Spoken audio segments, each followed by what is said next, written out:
Welcome to the Tactical Dent Tech Podcast. You are now part of a small underground movement of dent technicians from all over the world. We are on a mission to change our industry with innovation, intelligence, and skill. But because we don't rely on an insurance company to steer customers our way, we need to do things different. We need to do things smarter. We do that through a network of technicians that we call the Tactical Tech Movement. Now let's get this revolution started. Hey everybody, welcome to the Tactical Dent Tech Podcast, our new episode here. You're going to kind of get a chance to see what happens when me and Angela, our co-host, my wife, just kind of sits around and we shoot the shit and we talk about different things. Shooting the shit. Yeah, this was her idea to have a podcast just about that.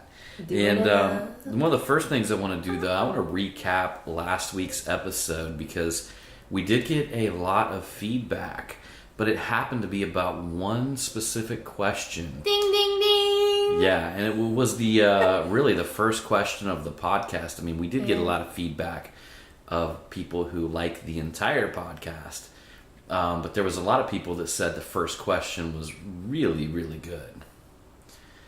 What was the first question? It was about your feelings or how you felt about couples farting in front of one another. If it's like a do, a don't.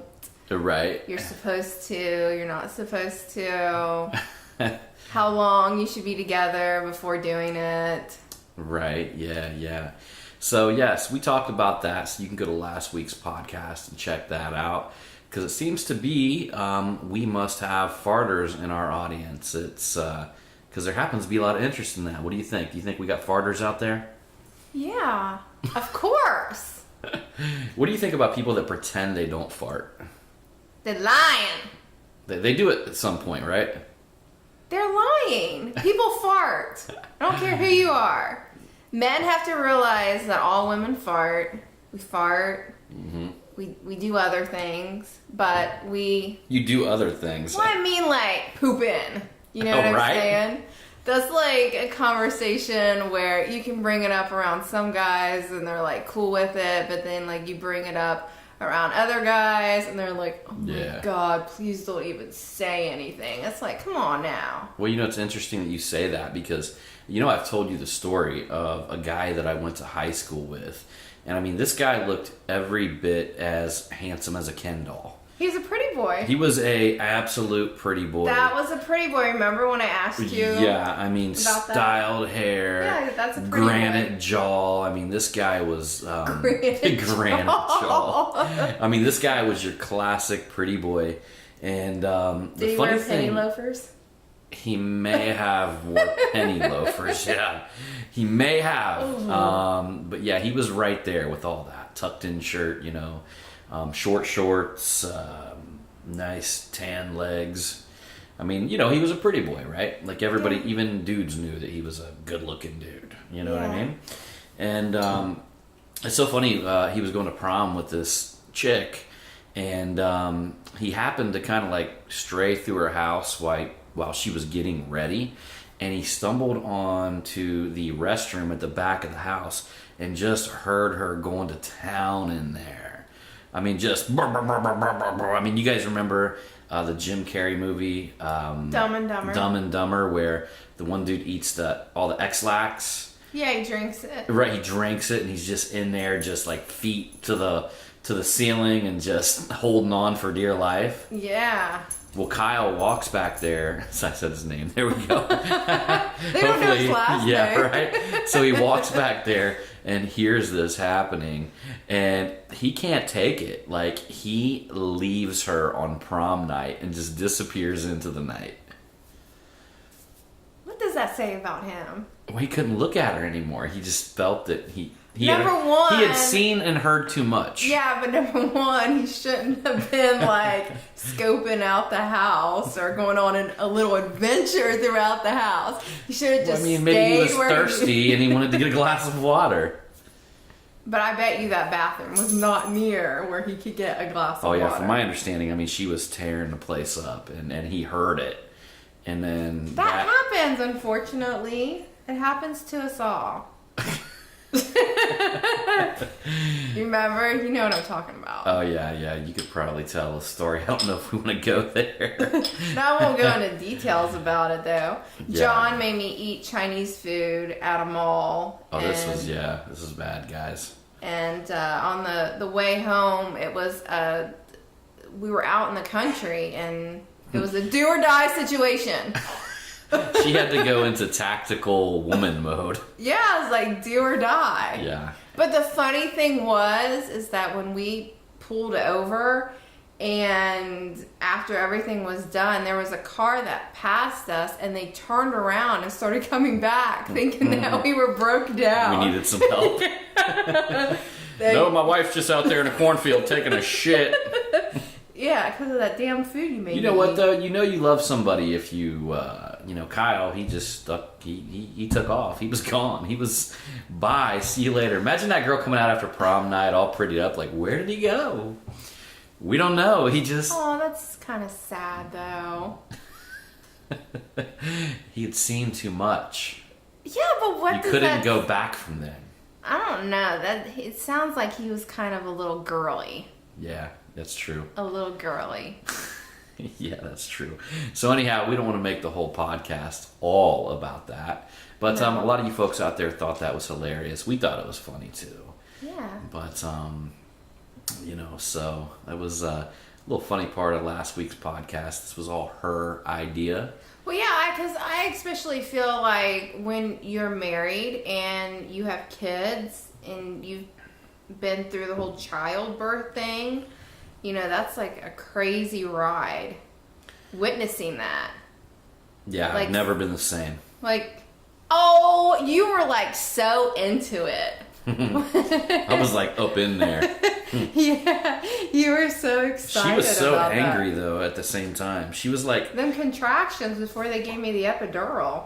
y'all remember that Exorcist where the head spins around Yeah, and all chick's that? head spinning around. She was like doing that to me.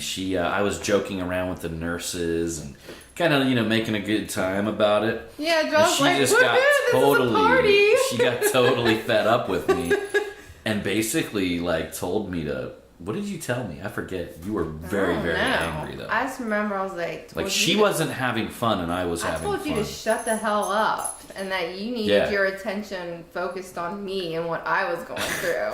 Not this like party going on over here in the corner. You know what though? It's so funny because like when John was coming into the world, I had realized that the TV was on the news station. Yeah. And I was like, no. I was like, he cannot be brought into the earth like watching the news. Because we know how that is. It's quite depressing. And so I actually had him change it to the Animal Planet Yeah. at that time. Yeah. Everybody was laughing about that. Do you remember? Yeah. Yeah, you had the nurses, the anesthesiologist, the doctor. You Yeah. had them all laughing, and I'm just like, is this ever going to be over with? You know what though? We don't watch the news any longer. No. I mean, she watches a little bit of that The weather. local. Well, you hit the local news up in the morning. No, I don't watch that anymore. All Watch you're gonna that find for a out long on local time. news is how many houses burnt down the night before. Yeah, you're like, where did Like- this like- happen? Oh, this happened in Pennsylvania. Or this happened somewhere out west. And you're like, oh, it didn't happen here in Ohio around the Dayton area? And yeah, and you guys pay attention to that. You guys that watch the morning local news, you're going to find out how many houses burnt down. I mean, how many people may have gotten robbed that Yeah. night. And you're going to hear about some shootings in the bad areas of your community. That's it, I like watching the Weather Channel. That's like Mm-hmm. my favorite channel to watch. right? Besides watching Bravo, because I like watching all the housewives shows. Yeah. She stays tuned to that Weather Channel, though. Yeah. Yeah, she stays like really, really tuned to it. But one of the reasons why we quit watching, the news, is because I read a book one time and it was about like pretty much like simmering your mind down. Getting your mind to the point to where you can start thinking a little bit more steady. And in the book, it talked a lot about how we deal with information overload, which basically means that our minds were not developed to have as much information as we try to process on a daily basis. Well, that wigs you out, though. If you're like constantly watching this stuff, you become paranoid, you become angry, overwhelmed. You think the world's gonna end. Right. You're angry. Well, and not to mention, and you forget about living. Right. Going out and living. And not to mention the segments are like, whatever, 2-3 minute segments. And then there's like 100 of them or something like that back to back, Yeah. And what happens is that takes your mind and puts it in a situation to where all day long you're literally like flipping through a TV, going from channel to channel to channel to channel. So you're thinking about this, you're thinking about that. And what that does is that breaks concentration or focus. And a lot of times, a lot of us are business owners out here, especially if you're listening to this podcast. You need as much focus as possible.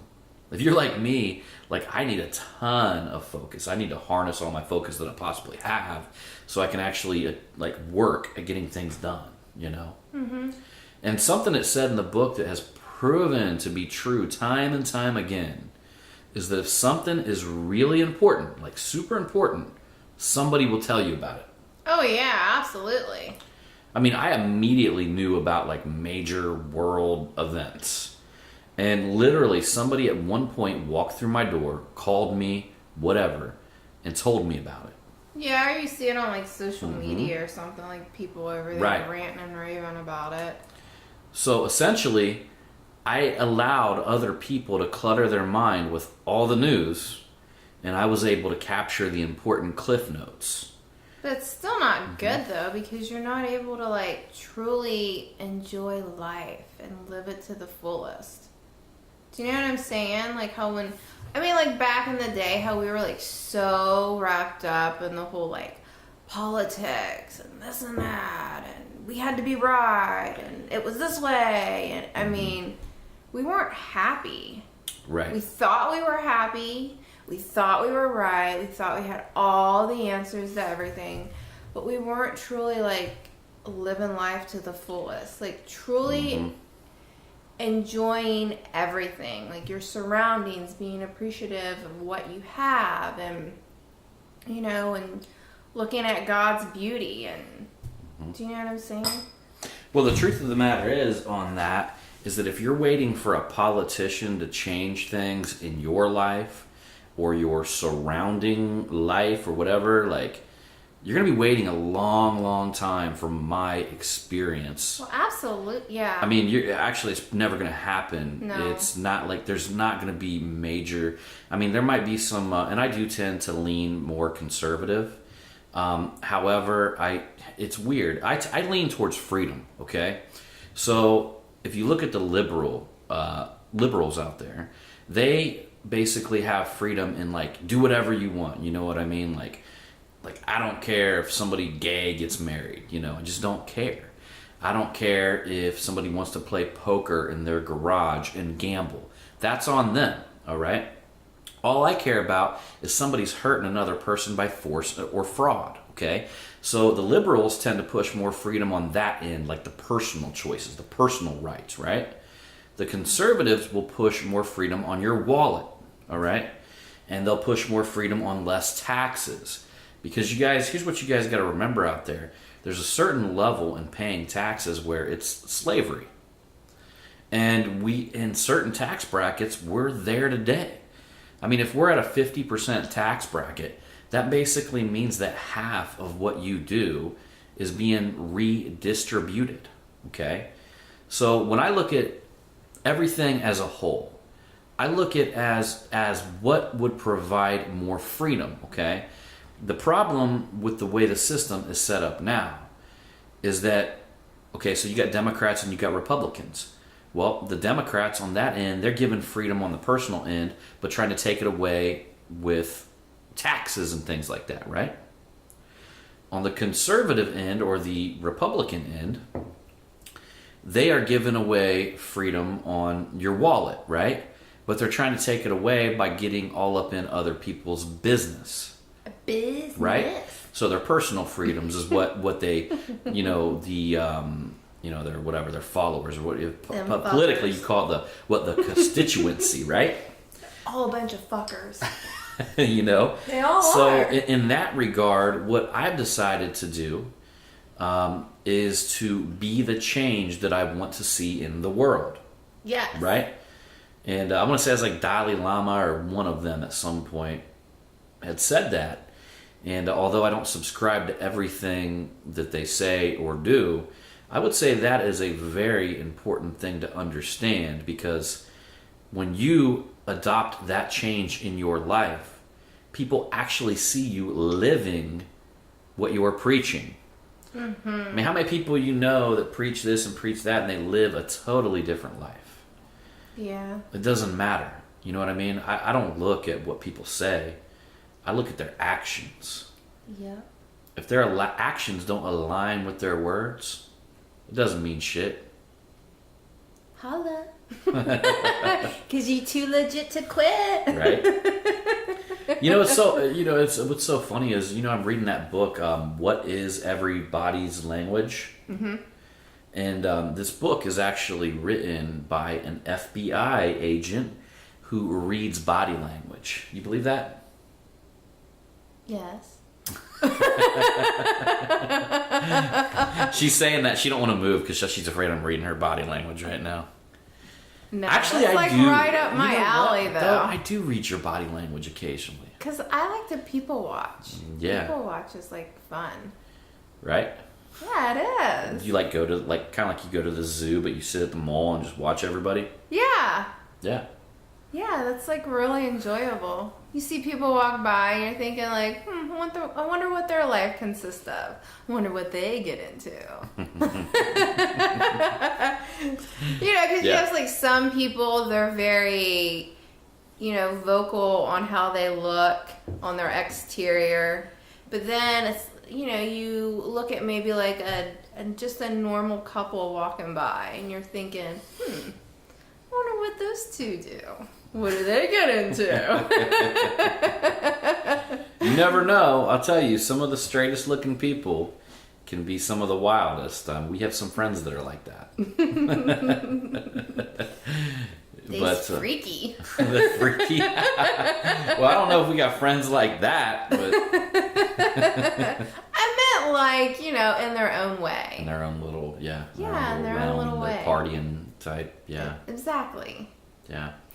So, talking about this everybody language, one of the coolest things that I learned about this book is, number one, this FBI agent, he was the best. He is the best in the world at, reading people's body language, tell if they're full of shit or not, right? And one of the things that I learned about this book is that the mouth, speech, when people are talking, that comes from the part of the brain that can lie, right? So it's the part of the brain that we can control. It's not our subconscious. We can think about it, we can say things, and we can lie, okay? Maybe just like a politician. No, I don't lie. Right? But I'm saying it's where you could lie. And occasionally you do not tell the whole truth about your feelings. Because I would not want to hurt somebody's feelings. That's why. Because I'm putting their feelings into consideration. That's a decision that can be made, right? To not 100% tell exactly what you're feeling at all times. So there's a part of our brain that we can make them decisions, and that involves speaking and talking and stuff like that, right? Yes. But we have another part of our brain that cannot lie. And that's in our subconscious. And our subconscious is what controls your body movements while you're talking or while you're saying things. Mm-hmm. It's kind of cool. It's kind of cool because, dude was talking about how he was looking for a suspect, and he was in the suspect's mother's house. And every time he asked if her son was home, she would rub the side of her neck. She would just pick her hand up and rub the side of her neck as she said no. Well, that was an indicator that she was trying to stop a primary vein or nerve or artery or whatever. Yeah, because she was getting stressed out. Right, that was pumping blood to her heart. Yeah. So, but she didn't know that she was doing that. That's little things that we do things naturally that kind of correlate with the actual physics, your actual She was body. probably having like a neck spasm, like having somewhat like of some anxiety, and she was probably rubbing the it blood to like pumping through, self-soothing. she was rubbing it to kind of, you know, smooth that out. So they got poker players read this book. They say like I know a dude who was a dealer or whatever in Las Vegas, and he's going on the World Poker Tour and all this kind of stuff, right? And he was saying that the whole sunglass thing with your eyes and all that stuff is a bunch of bullshit. He said your eyes will never tell as much as your body movement, as your feet usually, you know? Do you remember that time that we played Indian poker a long time ago? Mm-hmm. I won all this money. No, wait a minute. We played poker. I won the money. Yeah. Then we played Indian poker, and you decided that you were going to gamble all my money away. I've done that on several occasions, actually. The last time we went to the casino and I blew through $400 in like 2 hours. Yeah, I think that was all the money that I won off of like a couple different slot machines. And more. I don't think that's like your... Gambling's not my thing, is it? Nah, it's not your thing. You know what, though? I've never decided to learn how to do it, though. No. Oh, if I wanted to learn how to do it, I do believe I could. You'd be the master. Do you guys know what Indian poker is? If you guys don't know what Indian poker is, it's kind of funny. It's where like... you take all your clothes off. No, I'm just joking. No, that's later on tonight. That's called Johnny Poker. Oh my god, I can't believe you said that. Johnny Poker. That's actually a pretty good one right there. Pretty good one. Yeah. But Indian poker is where you hold a card on your head and you got to try to bluff the guy like across from you that you got a better card, you know? And you can't see your card, but you hold it facing the other people. Everybody else on the table can see your card, and you got to bluff people out with your card on your forehead. Mm-hmm. It's actually kind of a fun game. Yeah, but you blew my money away that I won. I was just like, woohoo! Beat all these people at poker. I'm like, yeah, you motherfuckers. And then John's just like, yeah, I'm gonna take this money and just give it all away. That's okay though. Yeah. I love you. I never gamble. I don't gamble very often just because it's just not your thing. You know, my dad used to be a phenomenal gambler. There was times when I remember coming into our garage, and here's what you guys got to remember. I grew up in a garage, pretty much. You know, my dad spent his entire life in our garage, and he spent it either working on cars. He owned a car dealership, a very small car dealership. And he did things really, really old school, okay? And they would have these poker tournaments that literally 5 o'clock in the morning, I'd be walking in as a little kid, and him and 4 guys would be there, the last people left. And they'd be all sitting there listening to some George Jones on the jukebox, and they would literally have 10 grand in the pot. There was times when my dad won poker that night, and he actually went and bought my mom a Cadillac. I remember you talking about that. She loved that Cadillac, didn't she? Yeah. That was her favorite car. Yeah. So he was the kind of guy who just helped anybody. I mean, probably like the people that you would think would be the biggest losers in your entire town. Yeah. He welcomed all them to, in fact, it was so funny because he always had work to do, you know, and he didn't like to pay a lot of money for the work. But what he would do is he'd let these guys sand cars all night, and he would let them drink as much beer as they could drink. So some of these guys, I mean, they'd be out and about, and they'd say, well, we ain't got no money. We ain't got nothing to do. Let's go over to Hiley's and sand cars all night and just drink beer. Yeah, get drunk. So he'd have them working all night long. Have a good old time. He'd have fish fries. He used to have at his car dealership, he had a pole barn in the back, and they would run full-blow gambling enterprise out of there. He would pay my brother a couple $100 a night, and my brother would sit there by a peephole and watch out for the police. And they had a whole gambling ring going on in there back then. Did the cops ever show up? They showed up one time, he said. They said they closed the whole place up and had everything, packed away by the time they got there. And they came in and seen a bunch of old hillbillies drinking and took off and left.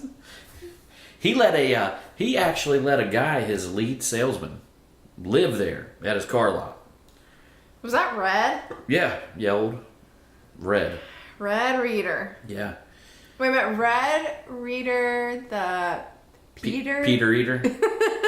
That's what we used to call him when we were kids.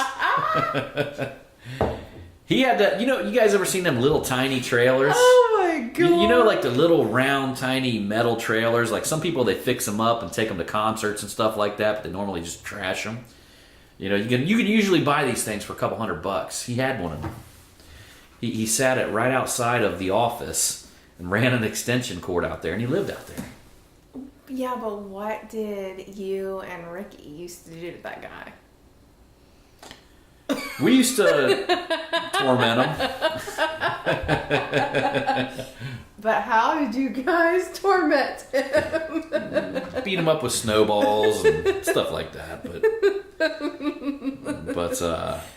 So here's the type of people that he hired to work at his car dealership. He actually had an old guy named Smitty first, then he had Red Reader. But these guys would literally start drinking in the morning. And people would come into his car dealer and they would want to, test drive cars and things like that. And these guys would already be 3 sheets to the wind and let them come in there and stuff like that and let them take rides. I mean, it was just a really, really, really old school environment. Mm-hmm. So, Dad, he's been gone about 5 years since January. And what you guys got to realize about him, like I call him my father because he adopted me when I was very young, like less than 1 year old. Mm-hmm. But he actually was my grandfather. But as a child, I just knew him as my father because my grandmother and my grandfather adopted me. So you guys probably heard on some of the other podcasts and things like that, like my father, my actual like biological father, was in prison when I was born. And my biological mother, she was like 16 years old when she had me. Mm-hmm. So she kind of like skipped out, and she's still crazy and, out doing whatever, right? But, so they were quite older, And I'll be honest with you, I like the way older folks done things, I like the way they done things. I like the way they conducted business. I just liked it because it was old school. It's not like the crazy hustle that we're stuck in today. You know what I mean? Yeah, they were definitely. I mean, your dad was born and raised in Kentucky. And your mom was, she was born and raised in Pleasant Hill. Yeah, she was actually the poorest person in her whole town. Yeah, they were the last person to get running water. Yeah, plumbing. Proper plumbing. Yeah. Because the city made them. They forced them. Forced it on them. Right. They're like, you got to do this. She always just tell us about that. She'd say, you kids couldn't handle the way that I grew up. Yeah, I remember she would say that like during the wintertime they would wear snow in her room. Yeah, they would wear their coats to bed, and she would wake up in the middle of the night and there'd be like snow blowing through the windows. Mm-hmm. Crazy times. Crazy times, huh? Crazy times. But you know what? I don't know. Like, I think that's kind of why I have a little bit of that old school attitude, is because I just don't like the way, like, everybody bends over backwards for everybody. I don't, to be honest with you, I'm not with the whole attitude that the customer's always right. I don't subscribe to that, because they're not. They're not always right. And I would say probably 70% of the time, they're not.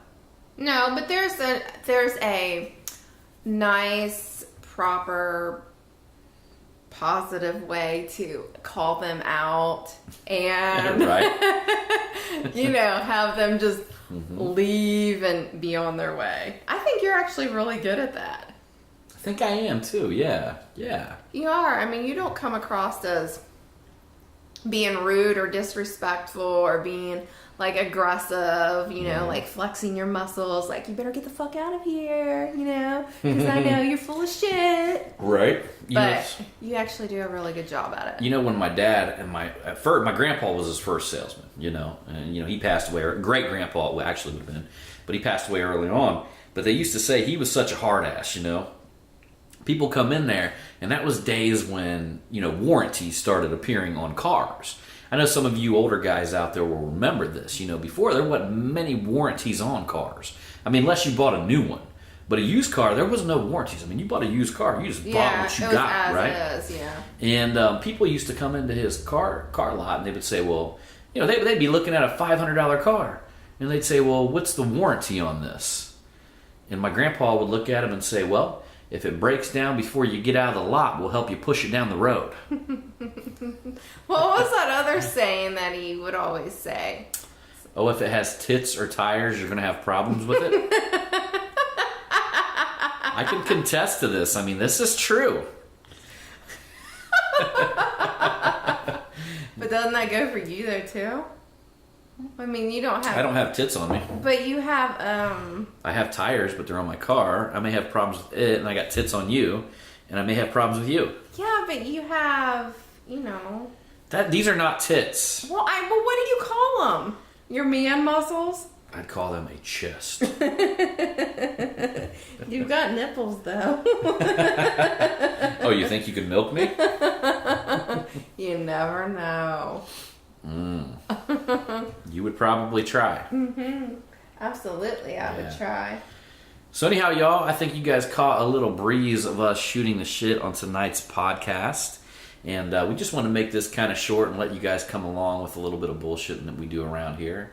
And we're going to get on with our night, as we hope you get on with your night. Is there anything else you'd like to say? Oh, remember the Dents for Kids charity event is coming up. You guys better hit us up. First weekend in December. We've already got people hitting us up. I want to see people up here. I don't know how many spots we'll have to let people come out, you know. But the more the merrier. Yeah, well, we can only fit so many people in our shop, so. Well, that is true. Yeah. We will take, you know, any donations or anything any of you guys out there want to send us for toys and stuff like that. Yeah. You know, some of you guys did that in the past. That was awesome. Mm-hmm. And we'll be happy to do that. Or if you're around this way and you want to drop off a toy, I'll give you a shout out. Yep. And be a lot cooler if you did. That's right. That's like one of my favorite lines from Dazed and Confused. Wooderson? Yes. Love him. Right? Love, love, love, love, love. I like them redheads. I'm not red. I got dark brown hair right now. Is that good enough? Well, I like that too. Little Miss Angela, my little high school girl. I get older and she stays the same age. If you guys haven't seen the movie, check it out. Yeah, it's the best. All right, everybody. So anyhow, appreciate you coming along for this podcast, and I'll see you on the next one. Yep, it's all about the hustle. Boing, boing, boing.